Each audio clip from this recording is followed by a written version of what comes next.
The issue in modern B2B selling is that everyone has experienced this feeling, right? It's the process of feeling, that sounds great, I want it, but not that much. That is what most B2B products elicit in individuals. I want it, but not enough to faff around on the phone with you for 6 months and get the deal done. I'm sure you very literally experience this when browsing online as well. There pops up an advert for a random pair of new trainers. You click on it because they look cool. You know, you can afford them. We don't really need them, and your emotions aren't really brought up and your temperature isn't brought up. And so you click off the page, you close the tab, you bookmark it, and you never come back to it. You completely forget about them. 6 months later, you find the tab or the bookmark and you go, I didn't really want them anyway. Now, at this point in the sales process, with cold email outreach in particular, well, the price of things aren't really a concern.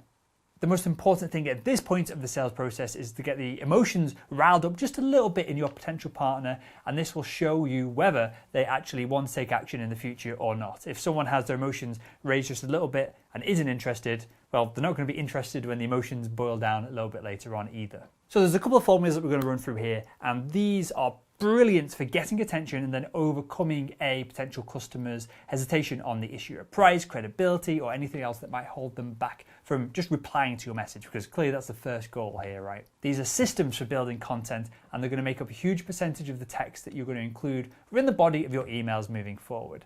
Now, it's not enough in the body of an email to say, hey, I want your time and I'm going to give you a ton of value in return, because everyone's saying this.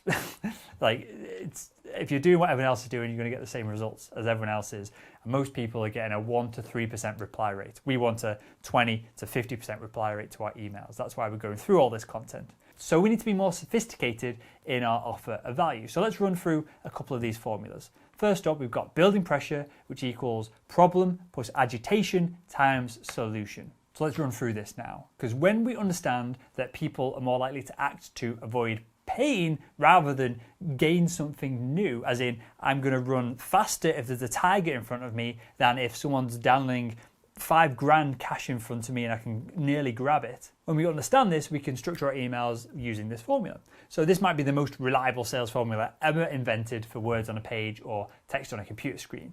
And you may be writing about a problem that they know they have, or perhaps that's something that they don't even know, the partner isn't consciously even aware of. It doesn't really matter, because a good email that uses this formula avoids assuming any knowledge on the part of the recipient. So the email must set forth the problem in a clear, straightforward way, and then we prod them a little bit. So an example could be that you, the small business owner, are already the UK government's main tax target. I know that every time you look in your inbox, you see another email demanding your attention and your cash. Pretty short and sweet and succinct, right? Remember, the goal here isn't to write a 15-page letter.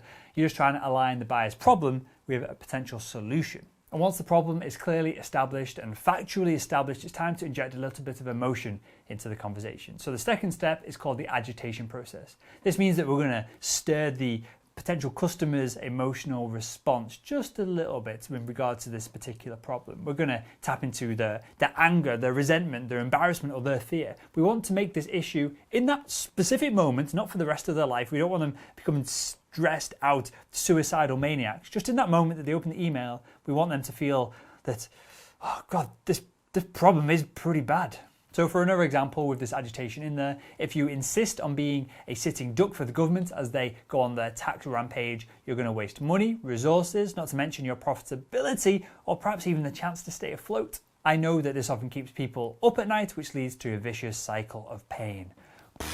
As a small business owner myself, well, I'm getting stressed reading that. I've got my VAT to do soon as well, which is kind of all tied into these examples because it's top of mind for me. But again, you've got to use your best judgment here, because you've got to be both professional and you don't want to be over sensational, because then again, you look like a marketer, you look like someone who's just trying to flog some kind of magic bullet. You don't want to act too much like a news reporter for a cheap, untrusted newspaper or magazine, because the goal here is to get the person on the phone and to become a legendary advisor for them. But having said all that, it is perfectly reasonable to rattle your potential partner's cage just a little bit, as long as everything that you say is actually true. The final step then is to give them a solution, and we're not going to pitch our product here. The solution that we're going to give them is to get on the phone call with you. We're giving them the solution to get on the phone call and speak to someone, a consultant, a legendary advisor, someone who can potentially really help them personally.